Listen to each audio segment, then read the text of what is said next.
On Friday, Massmart workers downed tools over wages and working conditions. You'll remember unions are calling for a wage increase of 500 rand. The South African Commercial Catering and Allied Workers Union met with Massmart management earlier. Massmart have said the strike did not affect their operations. For an update, I'm joined by Massmart Senior Vice President for Group Corporate Affairs, Brian Leroni. Brian, thank you very much for your time this afternoon. So what came out of that recent meeting with SACCAWU?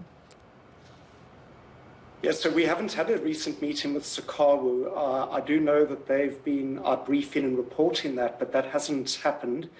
What has happened is that the SACCAWU National Leadership Team have reached out to Massmart and have requested a meeting, and we are in contact with them at the moment. So you've also said that the strike is not affecting sales. It's a very difficult time for a strike now. Probably that's exactly the right timing. Why now has been chosen for a strike with Black Friday sales at many of your stores looming. What has been, if any, the tangible impact on figures?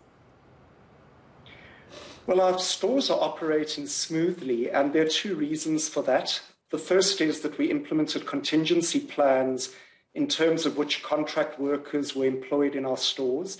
And the second is that the SACCAWU support for the strike by their membership has been exceptionally low. So by our estimates, between 21 and 23% of their membership in our business supported the strike, and that's based on our absenteeism figures. In fact, the percentage today was much lower than that. For the most part, picketing activity today was very subdued. I can, for example, give you say that whereas builders had 640 SACCAWU members out on strike yesterday, that's of a membership of 2,500, they only had 250 SACCAWU members out on strike today. So the stores continue to operate smoothly. We have seen no impact on customer accounts today.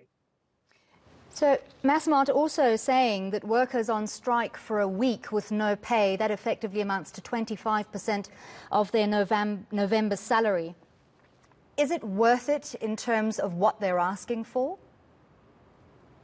Well, we don't think it is worth it, and I would like to clarify the reasons they're striking. In the case of Macro, they're striking for 170 people in that business who are asking for higher car allowances and higher mobile phone allowances.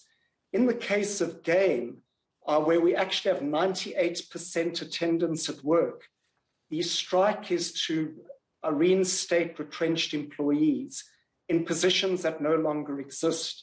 We have, however, said we will provide to those employees positions in other stores in our group, and where possible to provide them with the same positions that they would have performed at Game. So if they were a cashier, they would be offered a position as a cashier in Macro, for example. The wage dispute is at builders only. We have offered a 4% increase. SACCAWU is asking for a 10% increase. Many SACCAWU employees at builders have said to us they would rather take the 4% increase than go on strike. And I think that is supported by the fact that today we see 250 SACCAWU members at builders out on strike out of a total membership at builders of 2,500.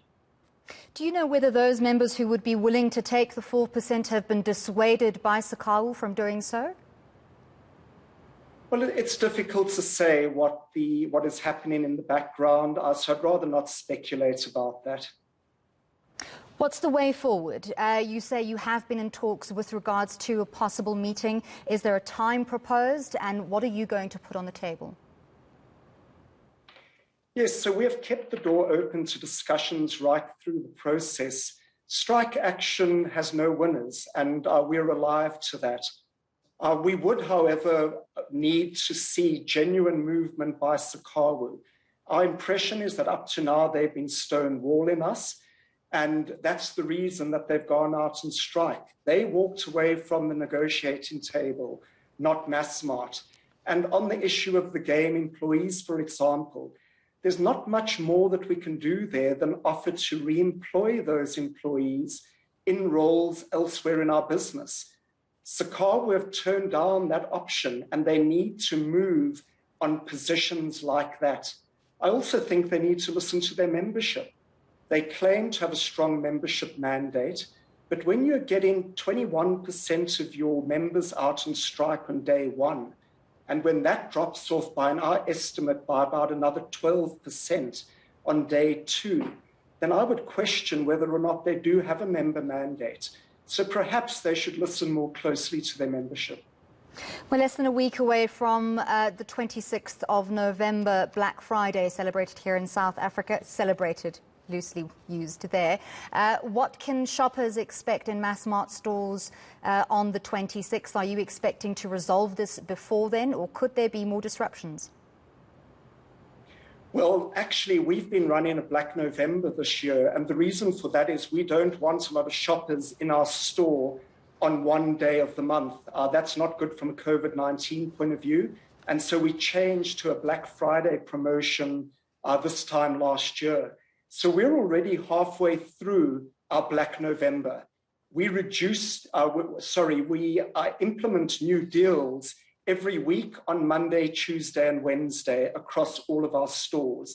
And our customers have been taking advantage of that, and we have got absolutely no expectation that they won't continue to do so. All our stores are fully staffed. In fact, yesterday, our stores were slightly overstaffed because we were expecting more people to perhaps go out on strike than went out on strike. And so we have brought in more contract employees to cover. So we are not anticipating an impact on our Black November sales. The store count in stores today was what it would normally be on a mid-Saturday of the month. Right, thank you very much for speaking to us. That was Brian Leroni from Massmart.